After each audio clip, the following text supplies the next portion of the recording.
바이든 대통령이 민주당 연방 하원 의원들에게 자신의 경제 치적을 설명하며 한국 기업을 언급했습니다. 에릭 아담스 뉴욕시장이 뉴욕시의 정신건강 서비스를 더 확대할 것이라고 밝혔습니다. 겨울 폭풍이 더 커지면서 뉴욕시 일대에 최대 2인치의 강수량이 예보됐습니다. 뉴욕 한인봉사센터가 팰리세이드 파크에 오피스를 열고 한인들에게 직접적인 사회복지 서비스와 프로그램을 제공할 계획입니다. 이상은 TKC 뉴스데스크 오늘의 주요 소식입니다. 아름다운 제품에서부터 아름다운 사회를 만들기까지 키스는 뉴욕에서 시작하여 현재는 전 세계 12,000명의 직원들과 함께 끊임없이 도전하는 기업입니다. 사람을 생각하고 존중하는 기업. 키스는 한인들이 사회의 주인공이 될 수 있도록 든든한 버팀목이 되겠습니다. 글로벌 뷰티 기업 키스. 시청자 여러분 안녕하십니까? 3월 2일 목요일 TKC 뉴스데스크 첫 번째 소식입니다. 바이든 대통령이 민주당 연방 하원 의원들에게 한국 기업이 미국의 우수한 노동력을 이용하기 위해 미국 투자를 한다며 자신의 경제 치적을 설명하는데 한국을 언급했습니다. 바이든 대통령은 어제 메릴랜드주 볼티모어에서 열린 민주당 연방 하원 의원 연찬회에 참석해 민주당의 입법 성과를 강조하며 반도체법 통과에 따른 투자 유치 사례를 소개했습니다. 바이든 대통령은 우리는 반도체법을 성사시킴으로써 해외로부터 3천억 달러 투자를 유치했다며 한국 방문 때 한국 기업인들과의 대화 내용을 설명했습니다. 바이든 대통령은 한국 기업들은 미국이 세계에서 가장 우수한 노동력을 보유하고 있으며 가장 안전한 투자처라고 말했다. 이 점을 잊지 말라. 미국이 미국이기 때문에 사람들이 미국으로 오는 것이라고 강조했습니다. 바이든 대통령은 지난해 5월 한국 방문 때 삼성전자 평택 공장을 방문해 이재용 회장을 만났고 방한 마지막 날 정의선 현대차그룹 회장을 면담했으며 지난해 7월 최태원 SK 회장과 화상회의를 하기도 했습니다. 바이든 대통령은 이날 연설에서 나는 경제를 되살리기 위해 대통령에 출마했다. 경기 침체에 대해 말하는 것에 신물이 났다며 나는 이제 경제를 살린 성과를 이야기할 것이라며 인플레이션 감축법 등 각종 입법을 성공시킨 데 따른 부속 효과를 상세히 언급했습니다. 에릭 아담스 뉴욕시장이 정신질환을 앓고 있는 뉴욕 시민들을 돕기 위해 뉴욕시의 정신건강 서비스를 더 확대할 것이라고 밝혔습니다. 아담스 시장은 오늘 청소년들의 정신건강 예방, 약물 과다 복용과 중독 예방, 정신질환자 지원 등의 내용을 담고 있는 뉴욕시의 정신건강 서비스를 더욱 확대할 것이라고 밝혔습니다. 아담스 시장은 오늘 연설에서 첫 번째로 뉴욕시의 청소년 자살률과 자살 시도율이 최근 급증했다며 공립학교를 시작으로 학교 내 그리고 원격을 통한 정신건강 클리닉, 청소년 자살 예방 프로그램 등을 시행할 것이라고 밝혔습니다. 마약과 관련해서는 뉴욕시의 약물 과다 복용 사례가 역대 최고를 기록했다며 의약품 배포와 치료, 예방센터 등을 늘려 2025년까지 약물로 인한 사망률을 15%까지 낮추겠다고 발표했습니다. 이어 정신질환 문제에 대해서는 뉴욕 시민 중 25만 명 이상이 정신적 질환을 앓고 있다며 그중 40%는 적절한 치료를 받지 못하고 있는 실정이라고 설명했습니다. 이에 따라 아담스 시장은 이들이 더욱 쉽게 치료를 받을 수 있도록 치료 접근성을 높이고 향후 취업과 교육을 지원하는 센터 등을 더욱 확장해 정신질 환자들이 다시 사회로 돌아올 수 있도록 할 것이라고 말했습니다. 겨울 폭풍이 더 거세지면서 뉴욕시 일대에 최대 2인치의 강수량이 예보됐습니다. MBC 보도에 따르면 겨울 폭풍이 더욱 커지면서 내일 오후 5시에서 6시부터 뉴욕시에 비가 내리기 시작해 약 12시간 동안 지속될 것으로 예보됐습니다. 뉴저지 북서부와 허드슨밸리, 커네티컷 지역은 눈과 비가 섞여 내릴 것으로 전망됐습니다. 아직까지 정확한 적설량은 측정되지 않았지만 밤사이 내린 눈과 비가 얼어 도로가 미끄러울 수 있어 보행자들과 운전자들은 각별한 주의가 필요합니다. 특히 이번 눈과 비가 녹으면서 침수의 우려도 있어 지역에 따라 적절한 대비가 필요할 것으로 보입니다. 내일부터 비가 내리면서 주말 사이 온도는 40도 중후반을 오갈 것으로 예상되며 토요일 아침에는 소나기가 내릴 가능성도 있습니다.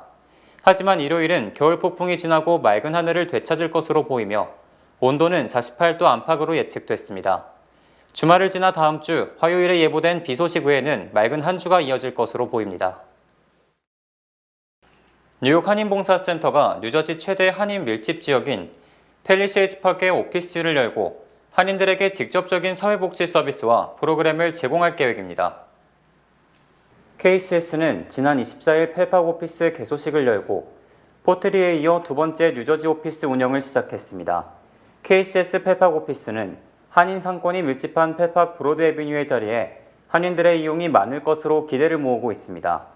KCS 펠팍 오피스는 주정부 건강보험 상담 및 등록 신청, 비형 감염 검진, 치매 조기 발견을 위한 상담, 당뇨 예방 교육 등 공공보건 관련 서비스를 비롯해 푸드 스탬프 신청, 노인 아파트 신청, 직업 상담 등을 제공합니다. 요즘 최근에 주력하고 있는 프로그램이 있어요. 그 치매 예방 조기 진단이라는 프로그램이 있는데요. 그 프로그램을 위해서 저희가 많이 광고도 하고 있고요. 치매가 걱정되시는 분, 이게 건망증이야? 이게 치매일까? 궁금해하시는 분들이 있으면 저희 기관 뉴저지 팰리세이드 파크 오피스를 방문해 주세요. 그러면 저희가 친절하게 한 20-30분 정도 걸려요. 그 진단하는 과정이요. 그래서 얼마든지 저희가 해드릴 수 있습니다. KCS 뉴저지 오피스는 앞으로 뉴저지 주정부가 서류 미비자들을 위한 건강보험 혜택을 제공하도록 한인들의 권익 공호에도 힘쓸 계획이라고 말했습니다. 실제로는 여기 뉴저지에도 버겐 카운티에도 서류가 없으신 이민 신분이 안 되시는 분들도 적지 않이 있는데 그런 분들은 건강보험을 어떻게 받고 자기 건강을 어떻게 관리해서 오랜 동안 수명을 건강하게 오래 살 수 있을까? 그런 건 어떤 모든 이민자의 이슈잖아요. 그래서 그런 것들은 저희가 권익 옹호, 이민자 권리 옹호의 차원으로 생각해서 저희가 이제 꾸준히 뉴저지 스테이트의 거버너를 맡는다든가 아니면 제가 페더럴의 캐피털 힐에 가야 될 일이 있으면 이 뉴저지에도 많은 이민자들이 살고 있습니다라고 알려주고 그분들에게 그런 공평하게 건강을 지킬 수 있는 권리를 보장해 달라고 이야기할 생각입니다. 사라김 KCS 공공보건부 디렉터는 팰리세이드 파크 사무실이 누구나 방문하는 사랑방이 되고 다양한 분야에 대한 유익한 정보도 받아가는 곳이 됐으면 좋겠다고 말했습니다. 여기 오시면은 조금 편하게 이야기하고 가고 물론 분위기는 그렇게 다정다감하지 않아요. 아직 인테리어도 준비 안 돼 있어요. 하지만 소파에 앉아서 저희가 늘 커뮤니티를 위해 제공하는 커피, 무료 커피라도 드시고 건강 상담하러 오셨다가 그냥 수다 좀 떨고 가시고 그러면서 마음도 진정하시고 스트레스도 풀고 가시고 그럴 수 있는 그런 어떤 따뜻한 커뮤니티 오픈 룸이 됐으면 좋겠다는 생각이 들어요. 그래서 지금 여기 있는 공간이 어떤 커뮤니티 룸 됐으면 좋겠어요. 업무 시간은 평일 오전 9시부터 오후 5시까지입니다. 뉴욕 퀸즈 한인 밀집 지역에서 렌트비 인상이 제한되는 렌트 안정화 아파트가 점차 줄어들고 있지만 뉴욕시 전체 평균보다는 감소세가 훨씬 덜했습니다. 인터넷 매체 더시티 보도에 따르면 플러싱 윌렛 포인트의 렌트 안정화 아파트는 팬데믹 이전인 2019년 8,547채에서 8,406채로 141채가 줄었으며 머레이 힐도 2019년 4,111채에서 2021년 3,979채로 132개가 감소했습니다. 또 어반데일 지역은 2019년 815채에서 2021년 705채로 110채, 베이사이드는 803채에서 772채로 31채 각각 줄었습니다. 특히 뉴욕시 전체로는 2019년 86만 9,220채에서 2021년 80만 3,216채로 약 6만 6천채 정도 감소했습니다. 즉 윌렛 포인트는 1.6%, 머레이 힐은 3.2%, 베이사이드는 3.9%의 감소율을 보여 뉴욕시 전체 평균 7.6%보다 훨씬 낮았고 어반데일만 감소율이 13.5%로 평균의 2배에 달했습니다. 이에 대해 부동산 전문가들은 퀸즈 지역은 렌트 안정화 아파트 감소율이 뉴욕시 전체보다 훨씬 낮지만 렌트 안정화에 따른 세제 혜택보다 렌트를 올리는 것이 이익이라고 생각하는 랜로드들이 늘어나고 있다고 분석했습니다. 지난 10년간 미국에서 불법 이민자 151만 명이 줄었으며 이들 대부분이 자신의 모국으로 돌아간 것으로 추정됩니다. 뉴욕타임스는 어제 비영리 단체인 이민연구센터 CMS 보고서를 인용해 미국 내 불법 이민자가 지난 2010년 1,172만 5천 명에서 2020년 1,021만 명으로 151만 명, 13%가 줄었다고 보도했습니다. 또 한인 불체자는 2010년 20만 5천 명으로 추정됐으나 2020년 13만 명으로 10년간 7만 5천 명, 36%나 급감했습니다. 특히 불법 이민자의 대부분을 차지하는 멕시코 출신도 2010년 660만 명에서 2020년 444만 5천 명으로 10년간 216만 명, 33% 감소했습니다. 이처럼 불법 이민자가 크게 줄어든 것은 젊을 때 미국에 불법 입국 후 수십 년을 살았지만 고국이 그동안 발전함에 따라 더 나이 들기 전에 귀국하는 여기민이 늘었기 때문으로 추정됩니다. 각 주별 불법 이민자 인구는 캘리포니아가 10년간 71만 4천 명이 줄었음에도 불구하고 220만 명으로 전국에서 가장 많았고 2위인 텍사스주는 171만 명으로 6천 명이 줄어드는 등 사실상 제자리 걸음했습니다. 또 3위는 플로리다로 2만 7천 명이 증가했고 뉴욕은 60만 6천 명으로 10년간 무려 31만 명, 약 50%가 급감한 것으로 집계됐습니다. 앞으로 한인 영주권자와 시민권자 등 재외동포들이 한국 건강보험에 가입하려면 입국 후 6개월이 지나야 가능해집니다. 한국보건복지부는 지난달 28일 건강보험 심의위원회를 열고 건강보험 지속 가능성을 높인다며 외국인이나 해외 장기 체류자를 대상으로 한 건강보험 가입 자격을 대폭 강화하기로 확정했습니다. 이에 따라 미국 시민권자 등 외국인은 현재는 즉시 직장 가입자의 피부양자가 될 수 있지만 앞으로는 입국 후 6개월이 지나야 건보에 가입할 수 있습니다. 또 한국 국적자지만 해외에 장기 체류 중인 영주권자도 입국 후 6개월이 지나야 건보료 가입이 가능해져 한국 국적을 포기한 시민권자와 똑같이 사실상 외국인 취급을 받게 됐습니다. 외래 진료를 받을 때 다른 사람의 건강보험 자격을 도용했다가 적발될 경우 현재는 환수액이 부정수급액의 1배, 즉 실제 부정사용액만 내면 됐지만 앞으로는 5배를 물어내야 합니다. 한국 정부는 외국인이나 영주권자가 건강보험을 사용해 재정을 악화시킨다며 이같이 가입 규정을 개정했지만 한국 국적자인 영주권자에게까지 가입을 까다롭게 한 것은 차별 논란을 초래할 것으로 예상됩니다. 지난 2021년 컨테이너 화물선 수요가 폭증해 운송료가 천정부지로 치솟았었는데요. 현재는 태평양 노선의 화물선 운항이 3분의 1이 취소될 정도로 해운업계가 큰 불황에 빠졌습니다. 월스트리트저널은 오늘 중국의 지난해 12월 수출량이 10% 감소하는 등 3개월 연속 급감하면서 세계 최고의 물동량을 자랑하던 중국의 항만 야적장이 텅텅 비고 있으며 세계 최대 컨테이너선 운항사는 그동안 다른 해운사에서 빌려서 사용하던 화물선 10여 척을 반환하려 하고 있다고 보도했습니다. 특히 중국에서 로스앤젤레스까지 태평양 노선의 컨테이너 한 개 운송 가격은 지난해 무려 15,600달러에 달했지만 이번 주에는 1,238달러로 90% 이상 폭락한 것으로 집계됐습니다. 중국은 지난 2월 제조업 활동이 10년 내 가장 빠른 속도로 증가하고 있으며 수출 주문도 2년 만에 가장 큰 폭으로 늘어났지만 아직 컨테이너 화물선 수요는 늘어나지 않고 있습니다. 롱비치 등 서부 항만에는 한때 하역 대기 중인 컨테이너 화물선이 100여 척에 달할 정도로 호황을 누렸지만 이제 중국에서 수입하던 상당수의 생필품이 미국 내 자체 생산으로 전환되면서 수요가 크게 줄어든 것도 해운업계의 불황을 부채질하고 있습니다. 중국 센전 항구를 중심으로 활동하는 컨테이너 트럭 운전자들은 16,000명에 달하지만 현재 이 중 20%에도 못 미치는 3,000명만 일을 할 정도로 물동량이 크게 위축된 실정입니다. 세계적 규모의 해운 회사는 최근 3개월간 아시아 미주 노선의 3분의 1이 취소됐고 아시아 유럽 노선의 20%가 취소됐다고 밝혔습니다. 컨테이너선 부족으로 해운 회사가 호황을 누렸지만 이제는 그 같은 조류가 완전히 바뀌어 해운 회사들은 올 한 해 그 어느 때보다도 큰 어려움이 예상된다고 월스트리트저널은 전망했습니다. 연준 고위 인사들이 금리 인상폭 확대 및 고금리 필요성을 역설해 이달 금리가 다시 한번 빅스텝을 밟을 것이라는 전망이 확산되고 있습니다.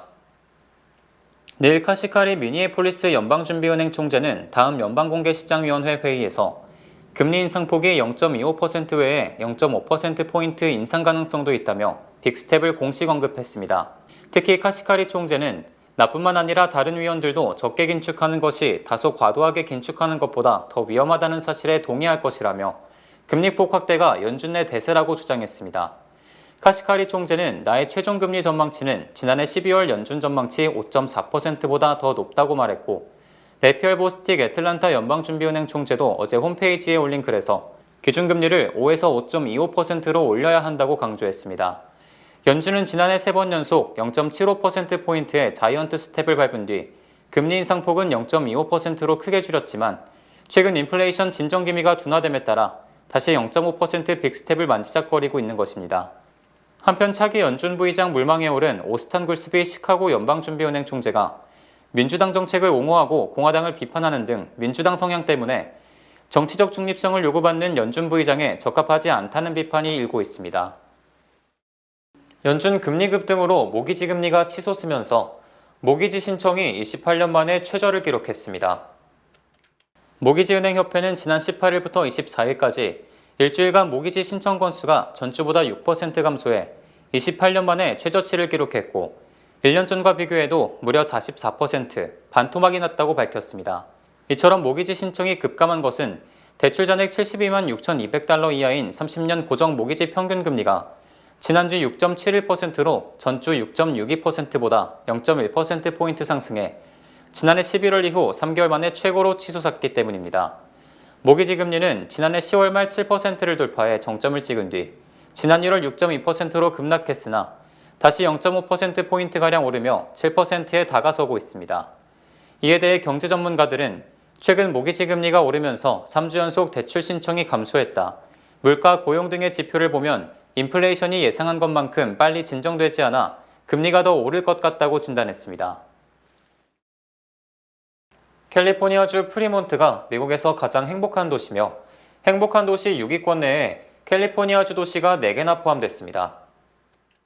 금융정보업체 월렛허브가 정신적, 물리적 웰빙, 소득 및 고용, 커뮤니티 및 환경 등 세 분야에 대한 조사를 실시한 결과 캘리포니아주 프리몬트가 웰빙 및 환경 부문에서 1위를 차지해 가장 행복한 도시에 선정됐다고 밝혔습니다. 또 2위는 캘리포니아주 산호세, 3위는 위스콘신주 메디슨, 4위는 캔사스주 오버랜드 파크, 5위는 캘리포니아주 샌프란시스코, 6위는 캘리포니아주 어바인으로 조사됐습니다. 이외에도 캘리포니아주 오클랜드, 헌팅턴 비치, 샌디에고 등이 20위권에 포함되는 등 캘리포니아가 20위권 내에 7개나 포함되는 등 압도적으로 많았습니다. 특히 샌프란시스코 인근 베이에리아에 속한 인구 23만 명의 작은 도시 프리몬트는 2021년과 2022년에 이어 3년째 1위를 차지했습니다. 뉴욕은 57위에 그쳤으며 뉴욕주에서 용커스가 18위로 가장 행복한 도시로 조사됐고 로체스터는 102위, 버팔로가 120위를 기록했습니다. 뉴저지주에서는 저지시티가 32위로 뉴욕시를 앞섰고 뉴욕은 125위였으며 미시건주 디트로이트가 182위로 182개 도시 중 꼴찌에 불명예를 안았습니다. 주요 단신 전해드립니다. 지난주 신규 실업 수당 청구 건수는 19만 건으로 전주보다 2,000건 감소했으며 4주 이동 평균 청구 건수는 19만 3천 건으로 전주보다 1,750건 증가했습니다. 지난해 한국의 자동차 생산량이 전년보다 8.5% 증가한 376만 대를 생산해 2020년부터 3년째 세계 5위를 기록한 것으로 집계됐습니다. 전 세계 유망 기술 44개 중 중국이 연구개발 5위를 보이는 기술이 37개로 압도적 1위에 올랐고 미국은 7개에 불과한 것으로 조사됐습니다. 지난달 25일 새벽 4시 롱아일랜드 나소 카운티의 페라리 서비스 센터에 괴한 3명이 유리창을 깨고 침입해 페라리 컨버터블 등 고가 차량 4대를 훔쳐 달아났습니다. 대형 제약사 일라이릴리가 바이든 대통령의 약값 인하 압력에 굴복해 가장 흔하게 처방되는 인슐린 제품의 휴마로그와 휴물린 가격을 올해 4분기부터 70% 인하할 것이라고 밝혔습니다. 서울대 음대 졸업 뒤 1970년대 뉴욕 줄리아드 음대에 유학했던 유명 성악가 박인수 전 서울대 교수가 지난달 28일 로스앤젤레스에서 향년 84세로 유명을 달리했습니다. 영국 정부가 대한항공과 아시아나항공의 합병을 승인해 이제 미국과 EU, 일본 등 세계국의 승인만 남겨놓으며 합병에 성큼 다가섰습니다. 닛산이 소형 SUV 로그 2014년에서 2020년 모델과 로그 스포츠 2017에서 2022년 모델 등의 주행 중 화재 위험이 있다며 약 80만 대에 대한 리콜을 단행했습니다. 3월 2일 목요일 TKC 뉴스데스크 여기서 마치겠습니다. 시청해주신 여러분 고맙습니다.